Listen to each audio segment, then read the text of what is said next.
Just the two of us. Hey. So in our effort to make sure this works for everybody, we've been trying to, our cavalcade of idiots can't seem to all get here for one single night. So welcome in atbshow.com. Go to that URL. It'll pull you right into everything where you can track down all the things. Yeah. You're going to find all of our video stuff that's on YouTube, the podcast link for Anchor, which disseminates to all the places. And of course, our Instagram link is findable there as well, where you can tolerate the media musings of Rubbish Shoes. He's busy tonight. Little Shoes is busy tonight. I do believe, based on his social media content, not him, but the boss's social media content, that Uncle Dukes and Mother Dukes are in Key West. Oh, I believe that's what I saw. So okay. If I could be drinking margaritas in Key West or with you, Adam, and myself, I would not choose us. Neither would I. I couldn't agree with him any more than So, but how is it that Rubbish Shoes has not missed one day of the wrap up and rant? Not one day. He has not missed it. But this show, every other week, it's like, man, I can't make it. Well, because it's because he's got that morning show down pat. It's just him. Yeah. Yeah. And you'll notice more often than not, it is getting executed from the Lowell studios. Yes. But sometimes you might be checking in with him while he's making burgers and tots for the boys at the firehouse, maybe on the back of a truck. The other night during the football game, and we'll get to that in a second. The other night during the football game, everybody is texting back and forth, right? The whole show is texting each other about the game, which I'm thrilled to be wrong. I'm holding to my 8 and 9, mathematically impossible, but I'm holding to it. And he's like, and he throws the macabre right back into the conversation. He's like, what a pleasure. He goes, what a pleasure. My Apple Watch is blowing up while I'm in a 2-car accident. I'm like, I'm making some rando comment about, Damian Harris. And like, suddenly I'm picturing like bodies going through windshield, and not to joke about it. I really don't even know what happened to that accident. No. God bless Rubbish Shoes and all the firefighters that had to pull up on that as first responders. So I don't know what happened. I think he was joking about it. So I think he was probably a fender bender, but like But he was like, but I feel like 7 minutes prior to that, he was bitching about he was. That's right. He was. Absolutely. So, how bad could it have been? Was it a traffic stop or was it somebody who was actually hurt? I mean, let's be real, for God's sakes. Anyway, I remember that though. That was funny.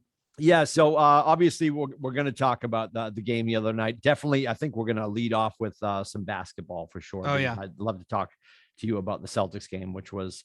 Well, UMass is playing BC tonight. Do you know that? In women's basketball. I was going to say,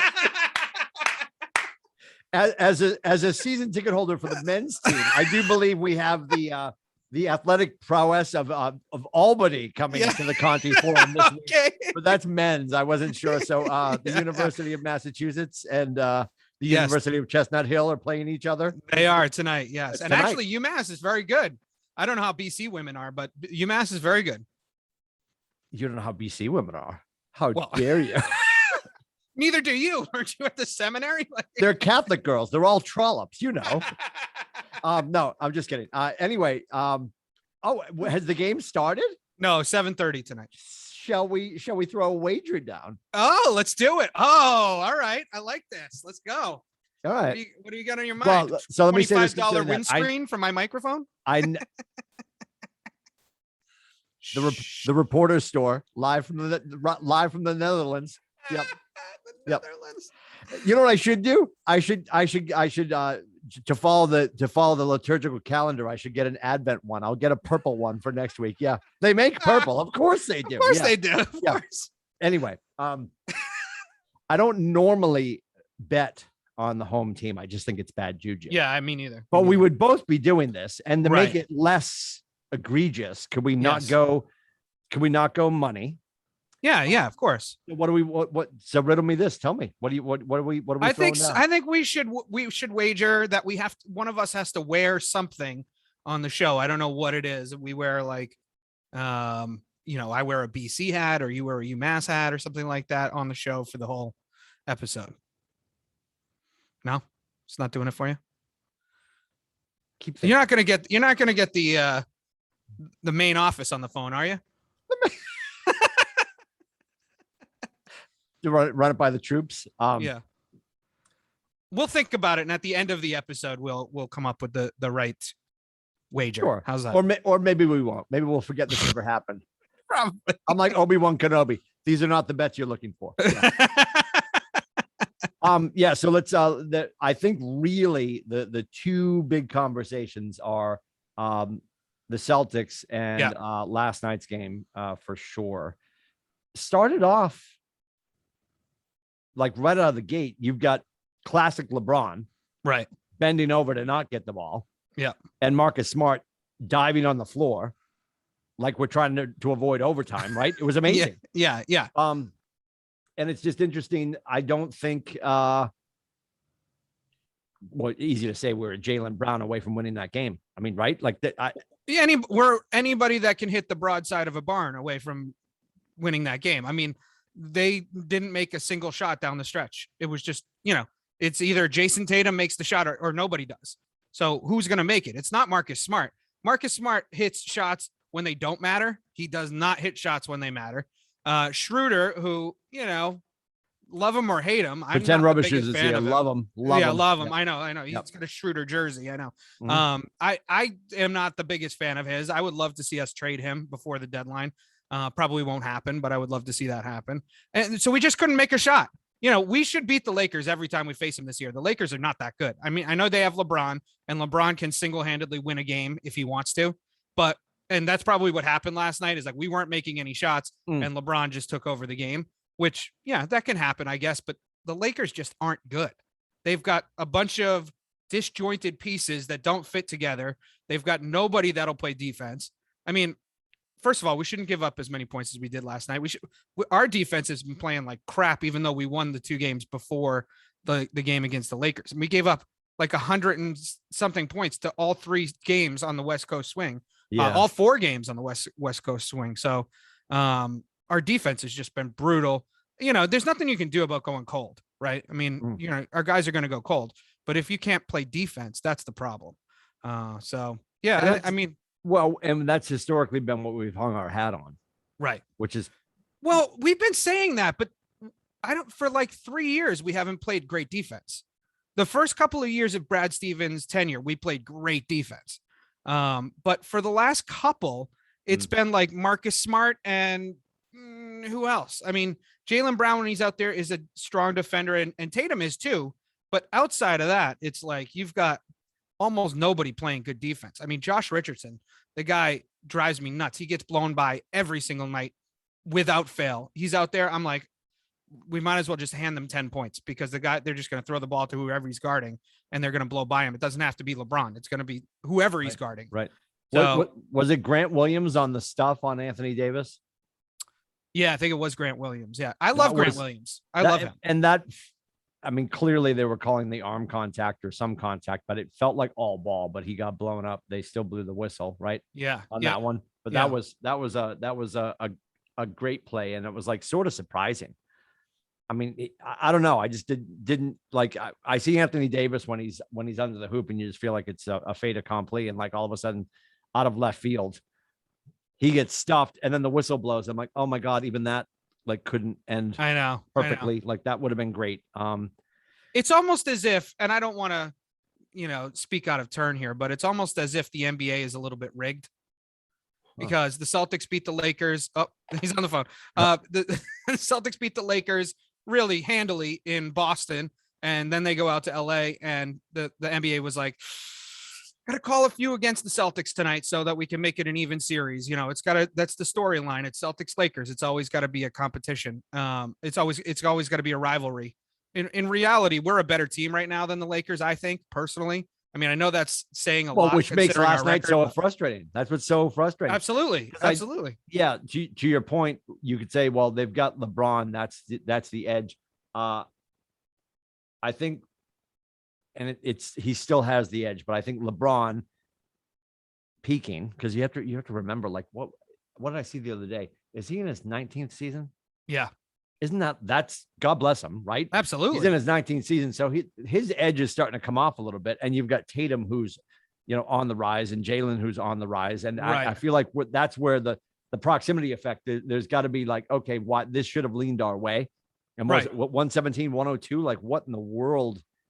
You know what it reminds me a little bit of, not that I'm comparing the two, but when LeBron used to play the Celtics, when Paul Pierce and KG were around, we would frustrate him beyond belief. He couldn't beat us until he went to Miami and had some pieces around him, but he could not beat us in that famous game where he walked off the court and took his jersey off and everybody was pissed off about him. It kind of reminds me of that now. Like, LeBron's the person that we can't beat. And all of a sudden it's like Tatum and Jaylen Brown got to get over that hump and got to be able to beat him. Yes. Yeah. So it is interesting. And, people still want LeBron to be LeBron. And honestly, he's not quite at the level he was when he was at his prime. But I'll take LeBron any day of the week over almost anybody else in the NBA. So, even at 37 years old, I'll take him. So I think if we played that game again and Jaylen Brown is there, I think we win that game. Yeah. But it probably shouldn't have even been that close, even though we didn't have Jaylen Brown. It's just that we went cold at the end. So I don't know. Yeah. What do you think? Do you think the locker room conversation about them all not getting along, getting on the same page, do you think Ime has that under control now? Because we were joking a few weeks ago about like Brad sort of over in the corner, like, wasn't me. Yeah. Everybody got mad at me. Wasn't me. Right. Yeah. It's this whole storyline of Jason Tatum being selfish. Everybody was talking about, he's a selfish player. He's only out for himself. He's not out for championships. That whole storyline sort of is still bubbling, even though he tried to really shut it down. Yeah. I think there's still, for whatever reason, I don't know why, and it seems to be some tension with Smart and Tatum and Brown. I don't know. It can't be from that first week of the season where he's saying they need to pass the ball. If your ego is so fragile that one of your teammates calling you out in public is going to break it, like, get over yourself. You're not LeBron James yet, right? You're not. Yep. I mean, do you remember back in, I forget if it was 85 or 8, it must have been 85, I think the Celtics were playing the Lakers, and Bird literally said that, for historical context, at that point, Rubber Shoes was a Lakers fan. Continue. Oh, yeah. And I still think he is secretly, honestly. You don't think he was like, I guarantee if he was at the firehouse last night cooking burgers and tots, under all of his gear was a bronze shirt. Yeah. Half and half Miami, half Lakers. Yeah. No Cleveland to be found. No. But yeah, Bird called out he's like, we just played like a bunch of sissies tonight. And, none of them got their feelings hurt. They came out and punched the Lakers in the mouth the next game. Yeah. So it's like, well, this is obviously a different NBA, a significantly different NBA, but it's like, come on, your teammate said you didn't pass the ball and we're still going to hold that against them. And it's going to be a contentious locker room. Like, get over it. Let's move on. Yeah. I think Tatum, even though, I mean, he's playing great. Don't get me wrong. Tatum's the, the light on the team right now. But he's got to be the leader on the team. And I just don't think he's quite there yet. You'd like to see Robert Williams be more consistently a part of the game plan. You'd like to see Horford be less of the game plan. I love Al Horford, but the guy's old. I mean, he's not going to be able to keep up this intensity that he's been playing with in the first part of the season until the end of until what? When do they? May or June? Yeah. If they're lucky enough to get that far. So, Robert Williams has got to stay on the floor. Grant Williams has got to step up. And then their bench, Romeo and that's about it. Like Neesmith hasn't really done much this season. Yeah. To write home about. He has promise, but he just hasn't come around yet. So, I think we're expecting, the thing they don't really have outside of Horford is a veteran coming off the bench. They just don't. I mean, you could argue that Josh Richardson is that, but he just hasn't shown it. They just don't have somebody that can pull that second unit together and keep it together. So I don't know. I don't think the locker room thing has been solved. I really don't. I think they're still struggling with it. I think Horford's been so much better than I expected him to be. Yeah, in this return, which has been Nice. And I think the other thing too, are they gonna do the same format that they did last year where they expanded it? Oh yeah, the play-in games. Yeah, Yeah. yeah, they are. They're doing that again, right? Yeah, but I don't even think I haven't looked at the standings in a while, but I don't even think We're still not in that conversation. We're not in that conversation yet. Well, like, what the hell? So I can tell you where the line will be. Where the Lakers. What do you mean? Because will the NBA create some nuance to make sure the Lakers get in? Oh, to make sure the Lakers get in, just to get Bronny into the conversation, right? Right. Oh, I guess we are just over that line there. Yeah, boy. So, but of course, it's still early in the season where Cleveland, Atlanta, and us are 13-12. Charlotte is 14-12. The Sixers, who didn't we just beat the Sixers? Well, and I believe when we finished last night with the Lakers win and our loss, we're tied with them now. With the Lakers. 13-12, right? I believe. Yeah.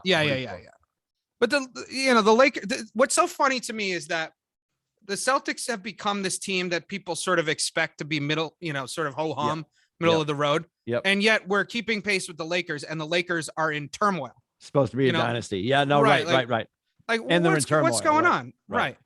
So yeah, we did beat. That's right. We did beat Philly, 88-87. That was a great game. Yep. And but it's Tatum the whole time. That's all it is. It's Tatum. Schroeder had a couple of games outside of that. It's been Tatum. And, you can't win in the league with just one guy. You can't. So they need Brown back, and then they need the rest of the players to knock down some shots. They don't have great perimeter shooters.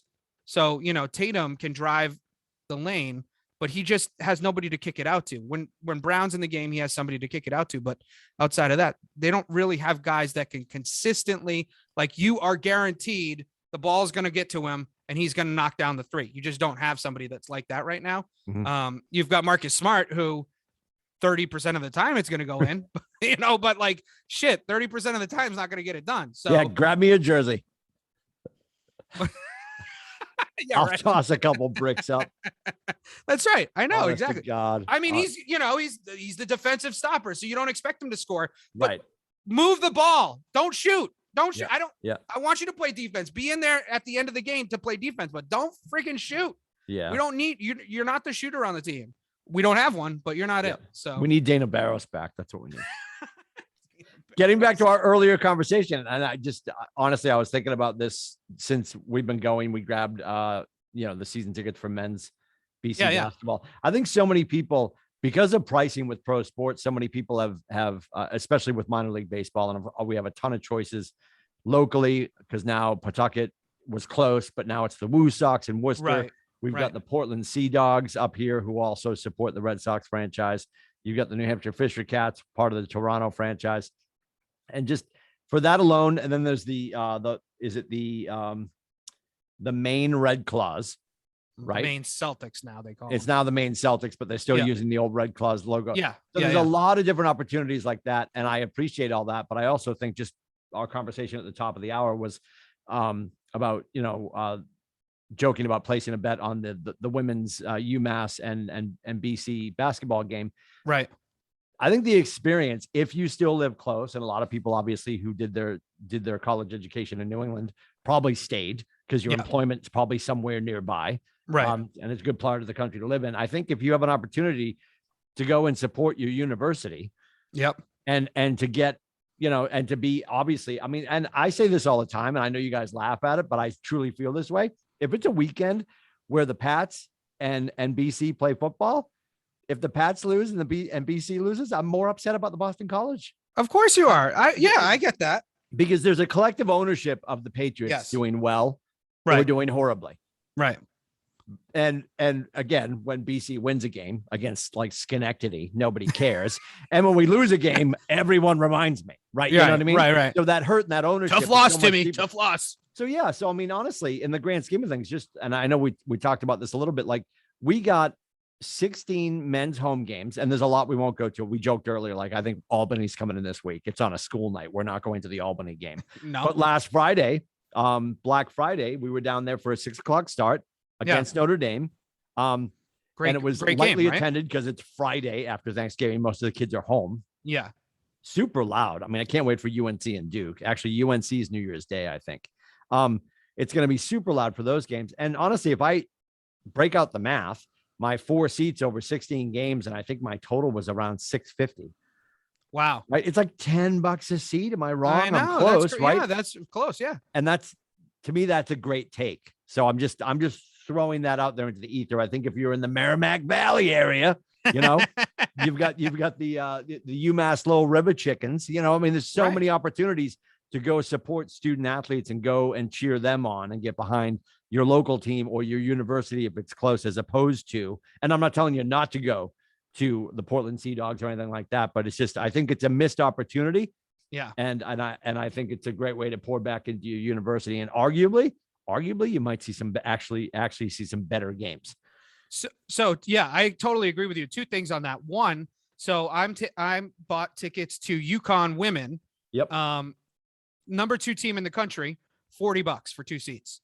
Like, give me a break. I mean, you can't go anywhere near an NBA game for $40 for 2 seats. No. So, and they're incredible. I mean, number 2 team in the country. So that's number 1. The other thing I wanted to mention is, I don't know if who's won right now. Baylor, UCLA, like who's won? South Carolina is number 1. South Kakalaka. That makes sense. Yeah. Okay. And okay. I'm sure UConn's going to fall because Paige Beckers just is out for 6 to 8 weeks. But so they will probably fall out of the number 2 spot. I'm sure the next time the poll comes out. But nonetheless, the other thing is ESPN Plus. Do you have ESPN Plus? 1,000%. Yep. Yes. You can get like everything. Every single college game under the sun. Now, you're not going to get the ones that are the high profile ones on ABC or whatever, but every single thing. New England, we've got a million colleges. I've got Fairfield University, which is this tiny little college. I love me some FU. Yep. Quinnipiac is right here. Yale is right here. They're all on there. It's unbelievable. Yep. I spend my Saturdays, if there's no team that I'm rooting for, I spend my Saturday going through ESPN Plus and going, all right, which one's closest to me? I'm just going to watch the game. It's so much fun. And the games, they're not the greatest games in the world, but they're still fun to watch. Yep. So if you don't have it, it's like $6 a month, or you probably get it with your cable subscription.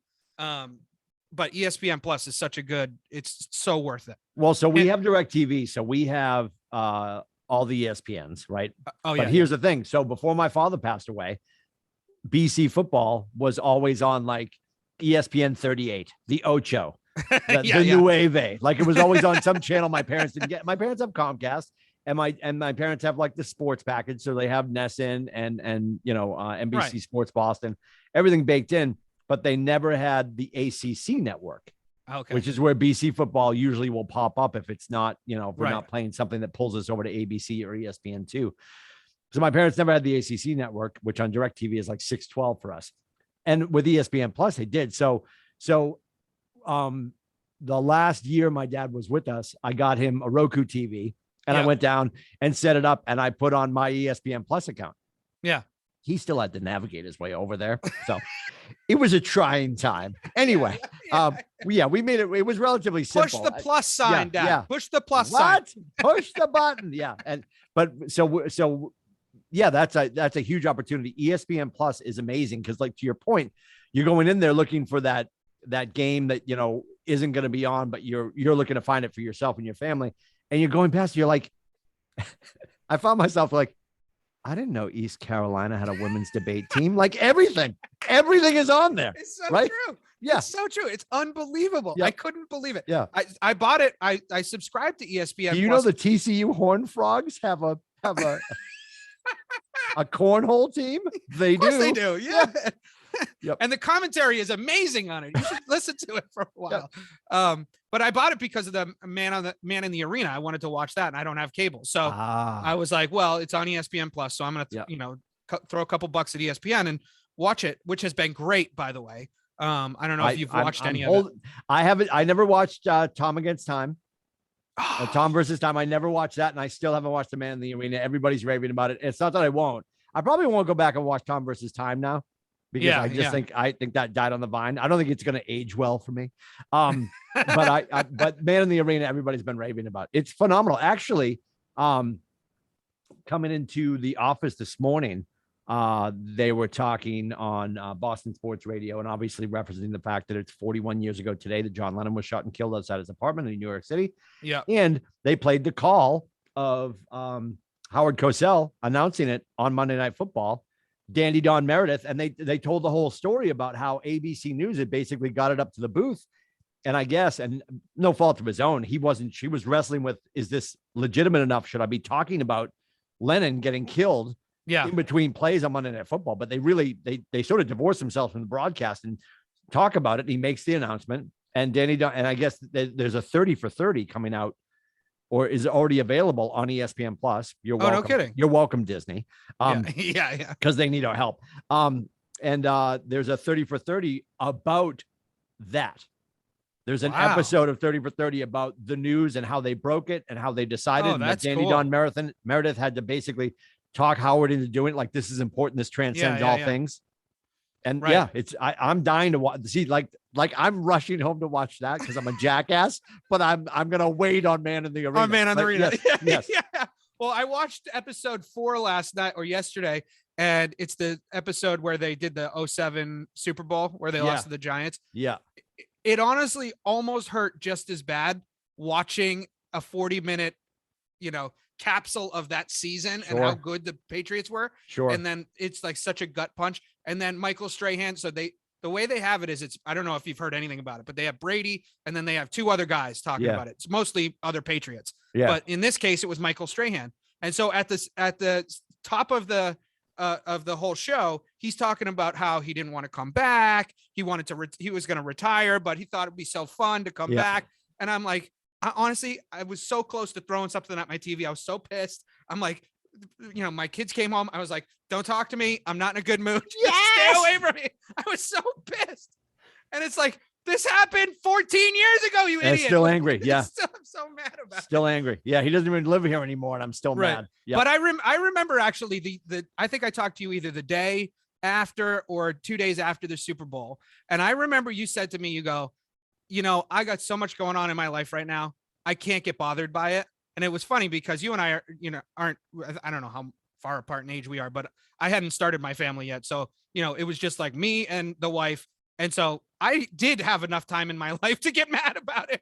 And you were like, I don't have any time. I've got young kids. I got to take care of them. I have no time to get mad about this. And I was like, I appreciated the sentiment at the time, but now I really understand it now that I have kids. And they've since lost a game since since I've had kids. No, yeah, that was heartbreaking. And I guess I love that I was wise enough to say that then, because it, thinking about watching the Man in the Arena in episode 4, I'm already bracing myself for a heartache all over again. Maybe you were just justifying it to yourself, like, okay, just breathe deep, and I'm going to say it out loud. I feel like that must have existed around a conversation that you and I have had quite a bit too, is like, remind yourself that you don't live in Cleveland. Yeah. Right. Yeah. And I use this statement all the time. You hear me say this all the time on our old show and on this show. It is an embarrassment of riches. Right. 100%. Like we are, like my kids, your girls have been raised in an environment with, Daddy, why isn't there a parade this year? Well, dear, we don't win every year. I know it's upsetting. I know it's upsetting, and we should fire Brad. Yeah. But it's not his fault. Now it's Ime's fault. Like, you know what I mean? Like, why isn't there a parade this year? That's our kids grew up in that environment. True. That's so true. Remember that sign that a few years ago, and I don't know if it was the Red Sox or the Patriots, probably the Patriots, God bless them. There was some kid at the parade holding up. He goes, I'm 16 and this is my 14th parade. Right? Yeah. I remember that. And that kid deserves to have his ass kicked at recess. Yeah. Right? Yeah. Because if we go back, all I remember is the Bruins losing to Grant Fuhr when we were in high school. I remember Kevin McHale in shorts he should have never legally worn in front of children. Right. That's with his right. garbage hanging out, and his permanent black eyes, the sheep showing up high. Like, we had it ebbed and flowed, but there was, I mean, we've had such a run, which dovetails perfectly into our next conversation. Yes. The fact that we took a whole year off. And don't you feel like, and this is what I would love somebody to artistically create, or if Bill actually melts enough that he'd be willing to do it. This is like Jack Nicholson chopping through the door. Mm-hmm.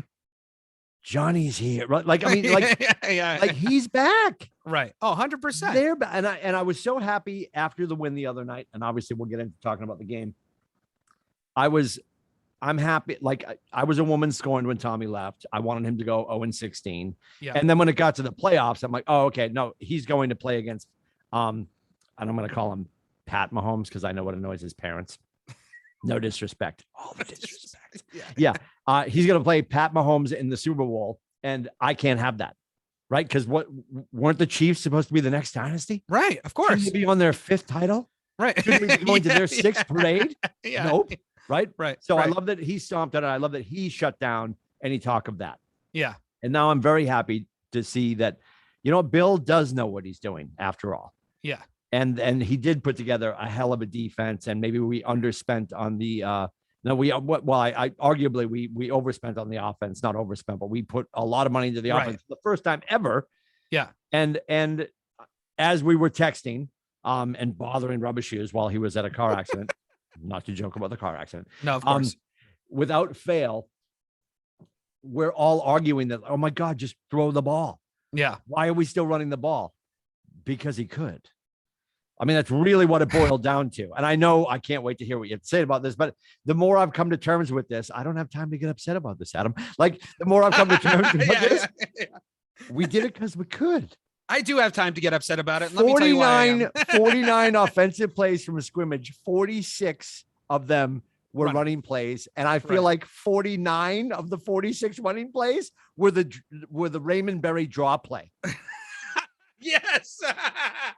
It was like 1986 all over again. Mosey Supu up the middle, right? And they couldn't stop it. I know. Like you knew exactly. And this was the other day when he was getting interviewed on Patriots Monday, Boston Sports Radio. And they're like, so with what took place the other night, what does that allow you to do moving forward? What did that tell you? Right. And Bill was great. He's like, we can use our passing offense next time we play them. Because they didn't see any of our pass plays. They see all of our running plays, but we can make up new running plays. But they haven't seen any of our passing plays.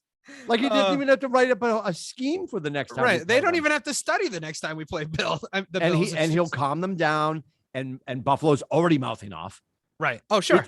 It's unbelievable that they haven't even changed out of their sweaty pads, and they already gave us press clippings for the next game. Right. Are you actually that? Have you met us? I know. Like there's players in New England getting tattoos of stupid shit McDermott said the other night, it's breathtaking. So this is what I've been like ruminating on this since the game. Okay. Mm-hmm. So I was mad that we weren't throwing the ball. I mean, when they literally had like 10 guys in the box, right? And you're like, shit, we're going to run into that. And sure enough, we ran into it. And more often than not, Stevenson actually made something Stevenson out of it. Was bowling ball. And so I'm still a little irritated that we didn't throw the ball, but at the same time, okay, we won the game. Everybody's giving all these props to Belichick, rightfully or wrongfully so. Let's be real about this. The defense broke up 2 red zone plays in like the last 10 minutes of the game that sealed the game. If they don't play out of their mind in those last 10 minutes, we just get blown out of that game, or we start throwing the ball, and then you got to throw it deep because you got to make up a lot of ground. Right? Sure. Yep. So I don't know. I'm 50-50 on it because I would have liked to see them throw a few screens, throw a few short passes to at least loosen up that defense a little bit. Because, one of those touchdowns gets through, the defense doesn't come through, and all of a sudden we're having to chuck the ball down the field. I know we had the wind in the fourth quarter, but I just didn't feel it was a typical Bill Belichick game. I didn't feel easy about it all the way through. And then we got to the end and I was like, oh, thank God we're still in first place. Yes. Well, no, okay. 1,000%. Well, first of all, we won by 4. And for historical accuracy, I was holding to 8 and 9. And I also said 31-28 Bills. Right. And of course, day of and Rubbish Shoes, I've got to hire him as my lawyer after I kill somebody because he is the king of, do you want to change your mind? Right. Oh yeah, totally. Dude, like it's halftime. I'm not going to change my score. Like, he wasn't doing that, but like, he's always are you going to change your prediction for like their record? No, I said 8 and 9 back in August. I'm sticking to it. But above and beyond that, 31-28, I said, before we knew the Wicked Witch of the West was coming in with the lake effect snow. And we had no weather report when we were making that prediction. No.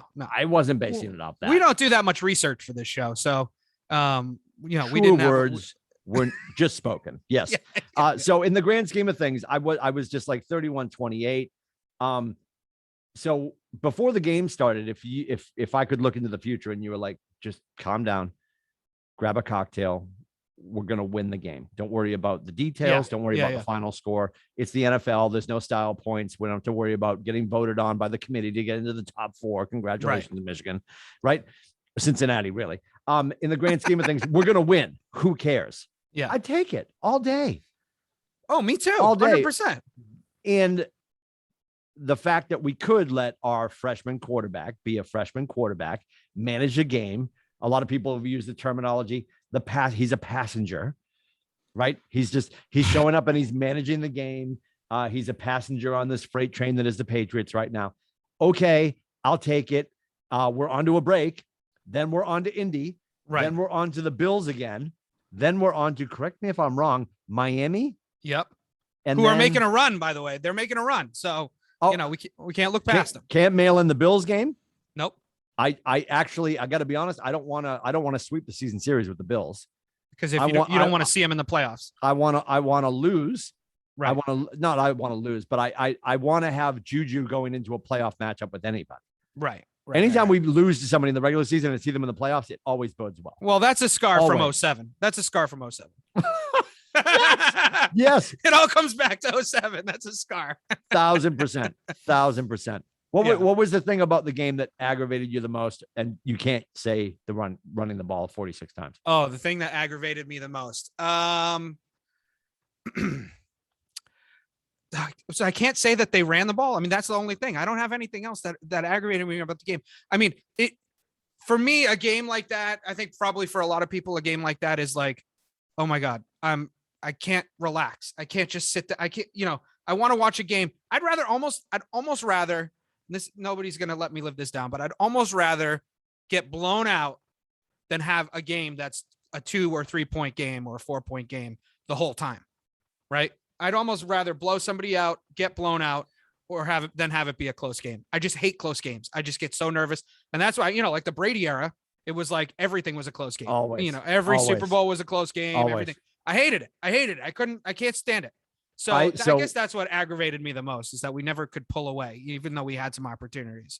So Mondays I have book club. So I leave the office and we go play men's league indoor golf. And then we had dinner. And then I got home.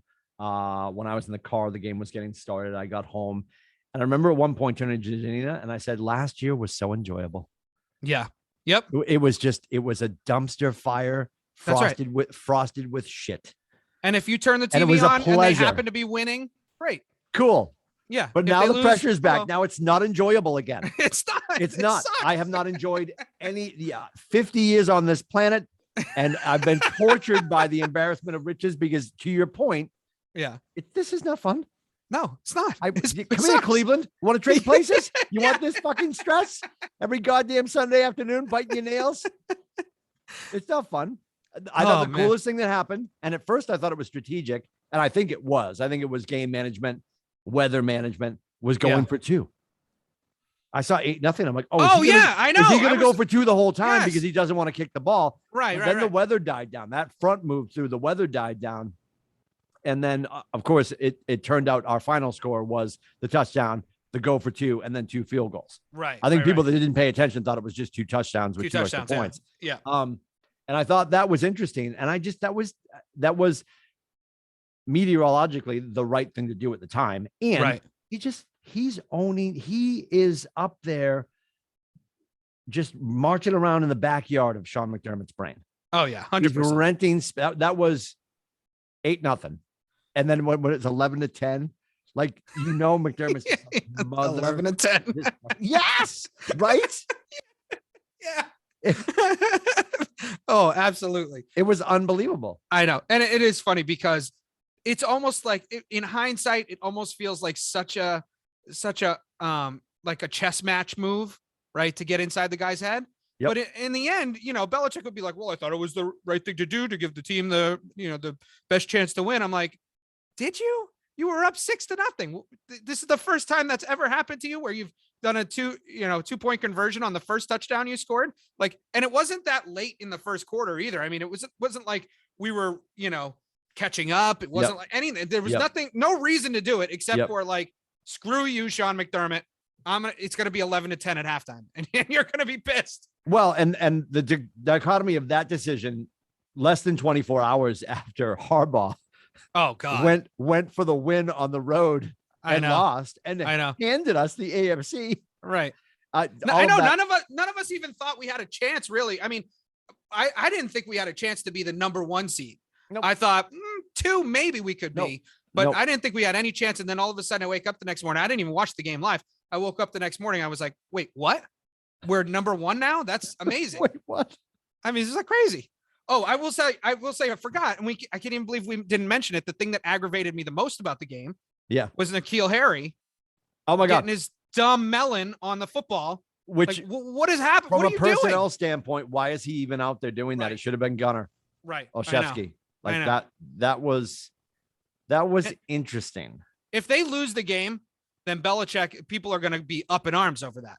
But nobody's really said much about it now because they're like, well, they won the game. Lose the game. Right. I know. They were so close to losing the game. Yeah. I wish he fucked that up so we could complain about it more, Oh, no. It is. What? Hello?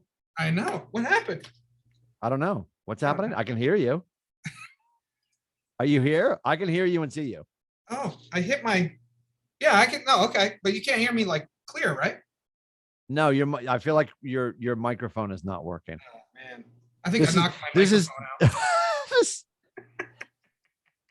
I'd love to tell you that we're a professional operation. We're not.